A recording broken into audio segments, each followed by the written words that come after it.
చరిత్రపై రేవంత్ కుట్రలు, ఆత్మగౌరవ ప్రతీకలపై రాచరిక పోకడ ముద్ర. తెలంగాణ చారిత్రక వారసత్వాన్ని కనుమరుగు చేసే కుటిల ప్రయత్నాలు, ఉద్యమ చరిత్రను పక్కన పెడుతున్న వైనం, తెలంగాణ భావనను దూరం చేస్తున్న కాంగ్రెస్ సర్కార్, తెలంగాణ తల్లి విగ్రహ రూపు మార్చే దానికి నిదర్శనం. గత ప్రభుత్వం ఆనవాలను తుడిచివేసే ప్రయత్నాలు, యూట్యూబ్ వెబ్సైట్లను 10 ఏళ్ల ప్రభుత్వ కార్యక్రమాల వీడియోలు డేటా తొలగింపు, రాజముద్ర నుంచి తెలంగాణ తల్లి దాకా అదే ధోరణి. చరిత్ర అంటే కాంగ్రెసే అని చెప్పుకునే ప్రయత్నమా? తెలంగాణ తల్లి విగ్రహ మార్పుతో మరో ఎత్తుగడ. ఆందోళన వ్యక్తం చేస్తున్న తెలంగాణ వాదులు. తెలంగాణ తల్లి ఏ ఒక్కరి ఆలోచన కాదంటున్న ఉద్యమకారుడు దుర్గం రవీందర్. తెలంగాణ తల్లి విషయంలోనూ అదే ధోరణి. తెలంగాణ తల్లిని దొరసానిగా అభివర్ణిస్తూ ఆ తల్లి స్థానంలో కొంత విగ్రహాన్ని తమకు నచ్చినట్టు రూపొందించాలనుకోవడం విమర్శలకు దారితీస్తుంది. తెలంగాణ తల్లి అంటే రాచరికానికి ప్రతిబింబం కాదని, ఓ దేవతా రూపంగా ఈ దేశానికి భారతమాత ఎలాగో అలాంటి తల్లి అనే విషయం కూడా ముఖ్యమంత్రి స్థాయి వ్యక్తికి తెలియకపోవడం గమనార్హం. తెలంగాణ తల్లి అంటే సామాన్య మహిళగా చూపాలనుకుంటున్న రేవంత్ రెడ్డి ప్రస్తుత తెలంగాణ తల్లిని పూర్తిగా ఓ పార్టీకి అంటగట్టే ప్రయత్నం చేస్తున్నారనే విమర్శలు వస్తున్నాయి. ఆమె తలపై కిరీటం, నడుముకు వడ్డానం, చీర రంగుపై గతంలోనూ కాంగ్రెస్ విమర్శలు చేసింది. తెలంగాణ చరిత్ర గంభీరమైనది. నిత్య చైతన్యంతో విప్లవం సృష్టించిన వీర తెలంగాణం ఇది. ఆధిపత్యాన్ని సహించని నేలగా చరిత్ర పుటల్లో నిలిచిపోయింది. వర్తమానంలో ఉదాహరణగా నిలుస్తున్నది. ధీరోదత్తమైన చరిత్రను, ఓ గొప్ప సంస్కృతిని సొంతం చేసుకున్న నేలపై ఆ ఆనవాళ్లను చెరిపేసే ప్రయత్నాలు జరుగుతున్నట్టు ప్రస్తుత పరిణామాలను బట్టి స్పష్టమవుతున్నది. ఘనమైన చరిత్రను కాలగర్భంలో కలిపేసే దుష్ట ప్రయత్నాలు జరుగుతున్నట్టు తేటతెల్లమవుతున్నది. ఒకనాటి కాకతీయుల నుంచి మొన్నటి వరకు పాలించిన ప్రభుత్వాల వరకు ఏ ఒక్కరి చరిత్రను చరిత్ర పుటల్లో లేకుండా చేస్తున్నట్టుగా కనిపిస్తున్నది. కుట్రపూరితంగా వ్యవహరిస్తూ గత వైభవ చిహ్నాలను, ఉద్యమ రూపాలను, సంఘర్షణలను సమూలంగా విధ్వంసం చేస్తున్నారు. దీన్ని తెలంగాణ అస్తిత్వంపై దాడిగా అభివర్ణించవచ్చు. తెలంగాణ చరిత్రపై చేస్తున్న దాడిగా చెప్పొచ్చు. కాంగ్రెస్ తన సహజ రూపాన్ని మరొకసారి బయటపెట్టిందని, ప్రాంతీయ అస్తిత్వాలపై ఏమాత్రం అవగాహన లేని రాజకీయ పార్టీగా మరొకసారి నిలిచిందని తెలంగాణ వాదులు అంటున్నారు. ఇక కాంగ్రెస్ పార్టీ అంటే కొత్తగా చెప్పవలసిన అవసరం లేదు. కాంగ్రెస్ పార్టీ అంటే ఇందిరాగాంధీ బొమ్మ, లేదా నెహ్రూ గారి బొమ్మ, లేదా గాంధీ గారి బొమ్మ, ఆ తర్వాత రాజీవ్ గాంధీ బొమ్మ, ఇప్పుడు వస్తే రాహుల్ గాంధీ, ఆ తర్వాత ప్రియాంక గాంధీ బొమ్మలు మాత్రమే ఈ దేశ ముఖ చిత్రాలు అన్నట్టు, లేకపోతే ప్రతి రాష్ట్రానికి వాళ్ళు మాత్రమే దేవతలు అన్నట్టు వాళ్ళే ఆఖరికి పైసల మీద వేసుకునే ప్రయత్నం చేస్తారు.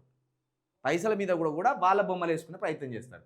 నిజానికి గతంలో తెలంగాణ మూమెంట్ మొదలైనప్పుడు, ముఖ్యంగా మలిదశ ఉద్యమంలో 2009 నుండి 2014 మధ్య జరిగిన ఉద్యమం తీవ్ర రూపం దాల్చినప్పుడు, మనకంటూ తెలుగు తల్లి కాదు, మనం తెలంగాణ సంబంధించిన ప్రజలం, మనకు సపరేటు సంస్కృతి ఉంది, సపరేటు పండుగలు ఉన్నాయి, మన పద్ధతులు మనకున్నాయి అనుకున్నప్పుడు ప్రతి రాష్ట్రానికి సంబంధించి ఒక తల్లిని పెట్టుకున్నట్టు, ఆంధ్రప్రదేశ్కి పోతే తెలుగు తల్లి అని పెట్టుకున్నట్టు, భారతదేశాన్ని మొత్తం చూసుకుంటే భారతమాత అని పెట్టుకున్నట్టు, తెలంగాణకు కూడా ఒక రూపాన్ని సృష్టించుకోవాలి, తెలంగాణ తల్లి రూపం కావాలి అది అని చాలామంది మేధావులు కావచ్చు, రాజకీయ నాయకులు కావచ్చు కూర్చొని చర్చించినప్పుడు ఒక రూపాన్ని తీసుకున్నారట.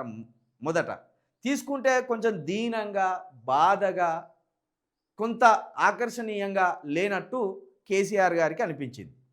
ఆయన అన్నాడట, తెలంగాణ బతుకులే బాధగా ఉన్నాయని అనుకుంటాం, తెలంగాణ భూములే పడావుబడ్డట్టున్నాయని బాధపడతాం, తెలంగాణ పొలాల్లో నీళ్లు లేనట్టు బాధపడతాం, ఆఖరికి మన తెలంగాణ తల్లి రూపం కూడా గట్లనే దీనంగా నిరాశ చెందినట్టు ఉంటే ఇక మనమేం స్ఫూర్తి నింపుతాం ఈ తెలంగాణ ప్రజలలో.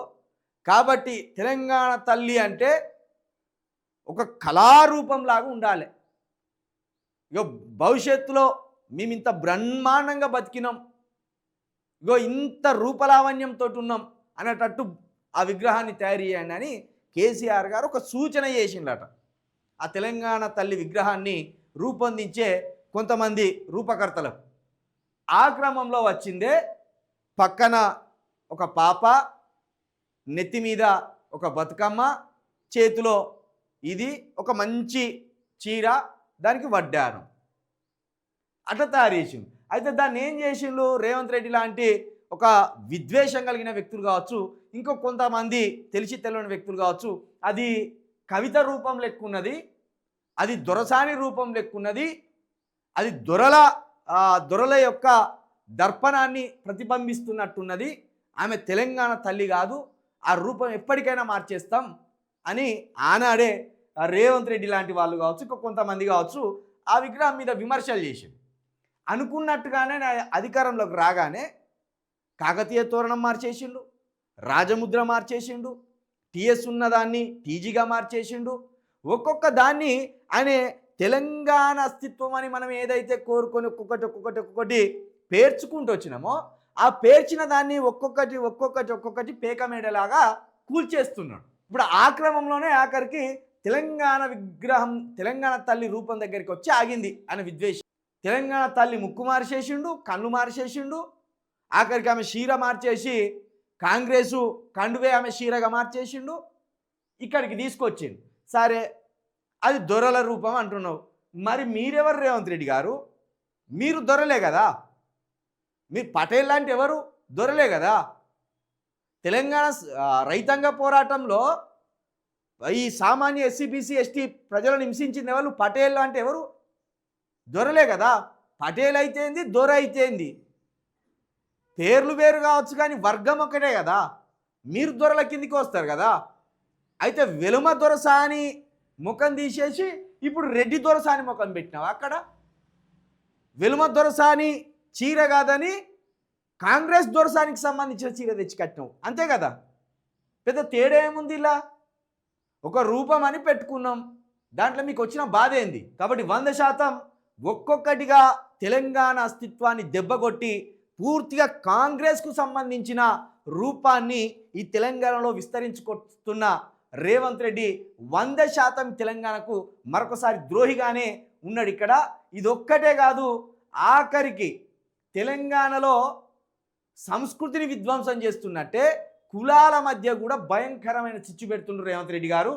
ఎందుకంటే వర్గీకరణ చేస్తానని చెప్పి చేయకుండా మాల వివేక్ వెంకటస్వామి గారు చేస్తున్న కృత్రిమ ఉద్యమానికి ఈయన పరోక్షంగా సపోర్ట్ చేస్తున్నారనేది స్పష్టంగా అర్థమవుతుంది. ఎందుకంటే ఈ పార్టీకి జాతీయ అధ్యక్షుడు ఖార్గే గారు కూడా మాలవారే, అంటే మాదిగ వారిని ఖచ్చితంగా తెలంగాణలో తొక్కే ప్రయత్నం చేస్తున్నాడు.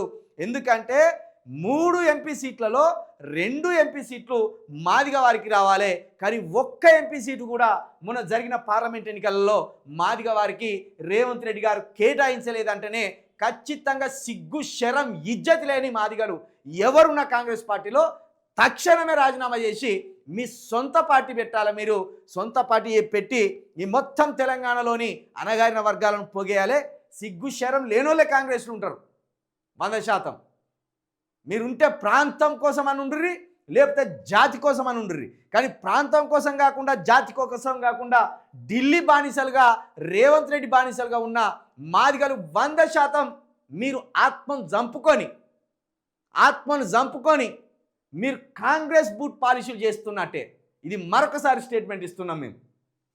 ఇంత విధ్వంసం జరుగుతుంది, తెలంగాణ మీద విధ్వంసం జరుగుతుంది, మాదిగల మీద కూడా విధ్వంసం జరుగుతుంది. అటు కులాల మధ్య చిచ్చు పెడుతున్నారు రేవంత్ రెడ్డి గారు, ఇటు తెలంగాణకు సంబంధించి ఒక్కొక్కటి తీర్చేస్తూ ఇట్లా చిచ్చు పెడుతున్నారు. అంటే మొత్తం మొన్న మీరు తీసుకోరు. రాజీవ్ గాంధీ ఎక్కడికి? రాజీవ్ గాంధీ ఎందుకు వచ్చిన? రాజీవ్ గాంధీకి తెలంగాణకు సంబంధం ఏంది? రాజీవ్ గాంధీ విగ్రహం ఎందుకు పెట్టాలి సెక్రటరియట్ ముందట? తెలంగాణ తల్లి విగ్రహాన్ని ఏమో ఎవరికి కనబడకుండా లోపల పెడతారా? రాజీవ్ గాంధీ విగ్రహం తీసుకొచ్చి బయట పెడతారా? రాజీవ్ గాంధీ ఏమన్నా తెలంగాణ కావాలని పోరాటం చేసిందా? వాళ్ళ తల్లిగారు ఏమన్నా గతంలో తెలంగాణ ఇవ్వండి అని ఒక స్టేట్మెంట్ ఇచ్చిందా? కాబట్టి ఇదంతా విధ్వంసం జరుగుతుంది. తెలంగాణ రూపురేఖలను, తెలంగాణ చరిత్రను మొత్తం ధ్వంసం చేసే కార్యక్రమానికి రేవంత్ రెడ్డి గారు పూనుకున్నారనే విషయాన్ని ఇక్కడ మనం స్పష్టంగా అర్థం చేసుకోవాలి. ఇవాటికి కాంగ్రెస్ ప్రభుత్వం ఏర్పడి సరిగ్గా సంవత్సరం అనేది కూడా మీరు ఒకసారి గుర్తుంచుకోవాలి. ఈ సంవత్సరంలో ఒక్కొక్కటిగా ఎలాంటి విధ్వంసం చేస్తుండ్రు రేవంత్ రెడ్డి గారు అనేది కూడా మన కళ్ళ కట్టినట్టు కనబడుతున్నది కూడా మీరు అర్థం చేసుకోవాలి.